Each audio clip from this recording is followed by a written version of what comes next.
Hello there. What's going on, everybody? Today I'm bringing to you the fourth and final unboxing from Marvel Crisis Protocol's X-Men wave, or at least their first wave of X-Men. And this is Magneto and Toad. This is the largest box expansion of the four. This one actually has a lot of different things in here. It's got all of these extra pieces of terrain that you're actually going to be using for Magneto's magnetism.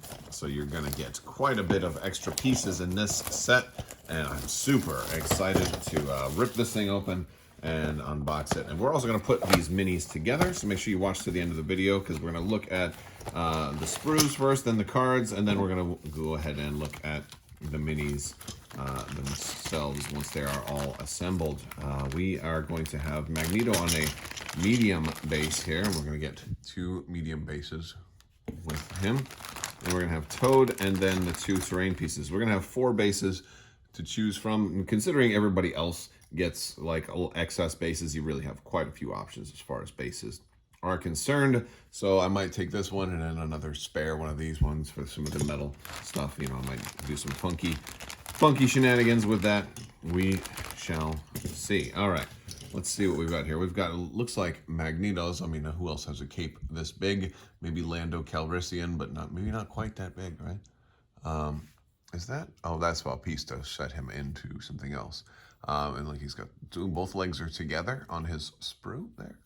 We've got his chest, and where's his head? Right there. All right, very cool. Next up, we have got some of the or the metal trash pieces, and then we also have Toad's sprue here. Maybe the one character out of all of these I'm least excited about, but that's okay. It's you know, at least he's coming with Magneto. Kind of tempted to give him a double-bladed lightsaber since Ray Park played Toad in the first X-Men film, but that would be kind of funny. All right, let's go ahead and see. We've got some assembly instructions here, and Toad's is pretty simple. Magneto's got more pieces, but none of it looks too small. Just a lot of, he's got some debris on his, and then we've got that one, and looks pretty easy. And then nothing else on the back. Let's go ahead and take a look at the cards and the cardboard. All right, so first up is our cardboard. We've got a lot of our regular tokens, as well as two X tokens, and then this one, but they are all going to be building sided on the other side. I believe this is to go with our new mission here. So we also have our Magneto unit card, and he is going to be really expensive. Wow, he's a 6 points. He is, that's very, very expensive, which would be, hey, it'd be fun to run him and fill up your list that way. I guess he's offset by the fact that Toad is so cheap. We'll look at Toad here in a minute. He's going to be height 2. He's movement speed of short. He has 6 health. He's got 3 and 3, but 6 for magic or mental defense, which is the highest defense I think I've ever seen. So that is crazy. He's got a free attack for reverse polarity, a 6 dice attack. Which is just incredible for a free attack, and it's range 3. And of course, he's going to gain power. If the target is within 2, the character may re-roll any number of its attack dice. So he gets built-in re-rolls if he's that close, and then he gets the push. If it's not that after the attack is resolved, they can push him short, which is just an incredibly strong free attack. Then I guess for the 6 points, you got to do that, right? He's, you know, you can get 3 other characters for the cost of this guy, so he should be pretty strong. Oh man, Magneto versus Thanos. How much is Thanos? I don't even remember. All right, Shrapnel Blast at 5 points for 5 energy to play Shrapnel Blast. Area size 2. When measuring line of sight for this attack, you may choose to measure the range and line of sight from a metal construct within 3. Those are the extra minis that are included in here. That's these things, right? Within 3 of this character instead of from this character. If you do, after all attacks are resolved, the metal construct is destroyed. After each attack is resolved, target character gains the stun special condition. Area 2, and it's 6 dice. Oh man, you can hit a lot of people with that, which is beautiful. So, but again, it costs 5. And you can stun everybody you hit too. He is the leader of he is a leader for Brotherhood of Mutants, so he can run the From the Ruins leadership ability. When a terrain feature is destroyed, after the effect is resolved, choose a number of allied characters equal to or less than the terrain feature's size. Each chosen character gains a power. A character may only gain 1 power as a result of this leadership ability once per turn. So he's going to give everybody power when he gets to do his magnetism thing. He's got Fatal Attraction, a nice little throwback to the classic comic series where Wolverine got his metal ripped out. It's an X active power. This character may spend 1 to 4 power when playing the cost of this superpower. Choose an interactive terrain feature within range 3 with a size or less equal to the number of power to play this superpower and throw it long range. Before using this superpower, this character may pay 1 for each time it has already been used this turn. So you can throw over and over and over again if you have enough power. Now, of course, you're going to cap out at, I believe, 10 power. So there's definite limits to how much. So you can throw maybe 1 or 2 really big things, but that's only if you're full on power. Otherwise, it might be a couple of small things, which is probably the most likely. Throwing a couple of small things. That's kind of cool. Force Projection. Is he a Jedi? He's got 2 power for this reactive ability. When he's targeted by an attack, or if he would make a dodge roll, he can use this superpower.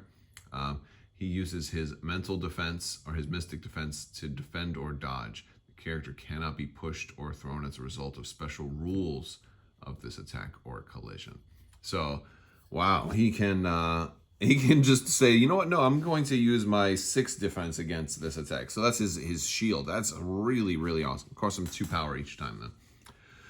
So he's going to be definitely wanting abilities that can hand out power to allied. He wants a lot of power, which is appropriate. He's Magneto, right? He's also got a passive of Flight and passive of Master of Magnetism. This one is during the power phase. If there are fewer than 2 metal construct terrain features in play, place a metal construct within 3 of this character. It's a size 2 interactive terrain feature. Then this character gains 1 power for each metal construct in play. Characters may never overlap a metal construct.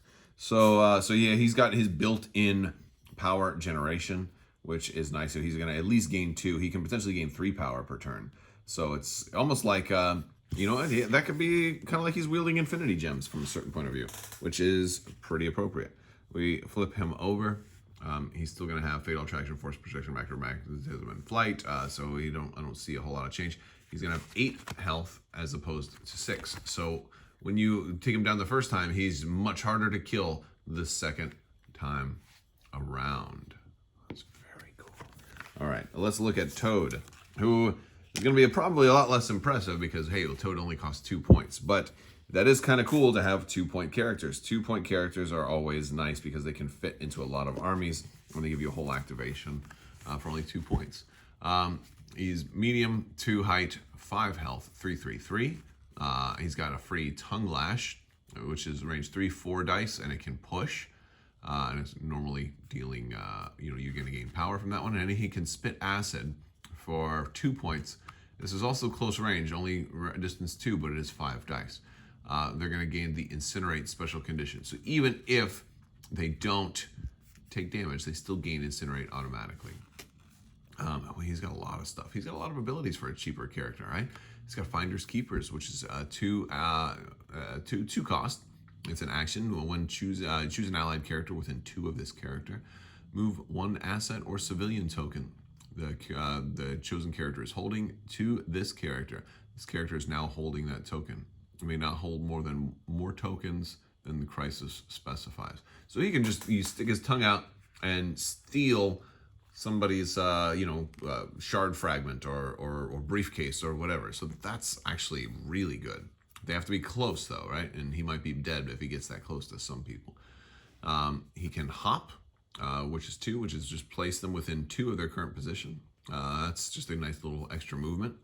He's got Slippery, which is reactive for 2. After an attack targeting this character is resolved, this character was damaged by the attack. It may use this power. They advance M, so a lot more movement. So he's really an objective-based character, right? Move, move, move, and then steal your objective. Maybe grab one of my own. He's got the prehensile tongue. This character may interact with objective tokens within distance 2 instead of the normal distance 1. So, that's it's actually a really cool ability. Surprised Doc Ock doesn't have that, right? All right, and then Wall Crawler. We flip him over. He looks like he's about the same. He's only gonna have 3 health on the other side though. So this guy, while he is really good at getting around and getting objective stuff, he can be killed really quickly. So that's Toad. We also have some cards to look at. First off, we get the Brotherhood of Mutants affiliation card, which identifies. We now have 2 leaders, both Magneto and Mystique. Either one of those can be the leader here. But we also see, Sabretooth and Toad. We've already looked at them. We get the 3 spoilers of Scarlet Witch, Quicksilver, and Juggernaut. Now, Scarlet Witch and Quicksilver are awesome, and I can't wait to see them show up. It's interesting that they're showing up on this side, which is kind of appropriate. They've kind of started out as potential bad guys, but hopefully they can become, Avengers and or X-Men at some point as well. But Juggernaut is the one that I'm most excited about. Love, love, love Juggernaut. So super excited about that. And of course, those are always evolving. We'll see more. We get a 14-point mutant extremists target U.S. senators. So we're going to place some senators or 3 safe houses. And then you're going to score 2 victory points if they're holding a senator during the cleanup phase. And you can interact with a safe house to flip over the token. If it's empty, again, we saw this earlier in the cardboard. These are the safe houses. One of them is going to have a senator. The other 2 are empty. So you're basically trying to find the senator, and you pick it up. This one's actually really good for Toad because even if your opponents happen to find the senator, he can steal it from them, and you're going to get 2 victory points. Your speed becomes short, and it rolls 1 less defense dice. But since Toad, for example, has so much extra built-in movement that are reactive effects, it doesn't matter that he's speed short because he gets to be like, oh, well, you hit me, so I get to move and things like that. So that's pretty cool. We got a couple of crisis cards. We've got a nice Blob here looking like he's doing heave-ho. So I'm pretty sure Blob will be coming. And I think this is a reprint. We've seen a couple of reprints. I'm not 100% sure. I don't have every single crisis card memorized, but I think this is a reprint of one that we've seen already. And I don't mind them doing some reprints. I know a couple of you guys have asked me in the comments, how do I feel about them reprinting cards? And I don't have a problem with that. It lets you throw a terrain feature, for example. So, that's fine. That's fine. It's a nice option to have. I think it's kind of cool that they're reprinting some cards because, you know what, this is a lot of people's entry points into the game. So let's take certain cards that are common or useful or whatever and make them available again. I don't have any problem with that. Like every Fantasy Flight game, I have reprints, upgrade cards, and things that come with stuff. We've got Asteroid M. This is for Brotherhood of Mutants. 2 Brotherhood of Mutants characters may both spend 2 each to play this card. Place one of the 2 characters not holding an objective token within one of the other character. So, okay. So this is just can warp somebody across the board. So if you got somebody who's really fast, they can pull Magneto or somebody to them. We've got Magnetic Refraction. Different art style on that one. That doesn't look as comic book arty. It looks like a little different. This one is for Magneto himself. Magneto can play 2 to play this card. He gains cover this round. Allied characters gain cover within 3 of him. If your squad is using Brotherhood of Mutants affiliation, return this card to your available team tactics card during the cleanup phase. This card may be played again this game. So this is something you can do over and over again. That's, I think, the first time I've seen a card let you play itself multiple times. And we get a really cool ability here, Magnetic Crush. It's a range 4 attack. It's physical, and it's 6 dice. It costs 0 normally, but he has to spend 5 to play this card. You can use the attack above once this activation. When creating the dice pool for this attack, you may destroy any number of interactive terrain features of size 3 or less within 2 of the target character. If you do add dice to the attack roll equal to the destroyed terrain features sizes combined. Before damage is dealt, other enemy characters within 2 of the target suffer 1. So this is insane. Because if somebody's in between like a couple of, size 3, like small buildings or cars and stuff like that, if somebody's coming through a parking lot and they're within like 4 different cars, you'd be like, all right, well, 1, 2, 3, 4, 5, 6, 7, 8. Add 8 dice to this attack. Like that's insane. For a really crowded board, this is a really, really fun one. I like that. Plus, you can use your magnetic constructs and things like that too. That's pretty incredible. I think this has the potential to be the highest dice attack in the game. Maybe I'm wrong, but I think this one does have the potential. Yeah, obviously, you could build a board and design a scenario where somebody's, just within 2 of like a star of like 8 daily bugles or something like that. So I guess such a thing is potentially possible, but I think it's unlikely for it to be really that high. But very, very, very cool. Now let's go ahead and put these miniatures together. Toad, and he is all together. I decided to put him on the brick base since he's kind of mounted on a brick wall there.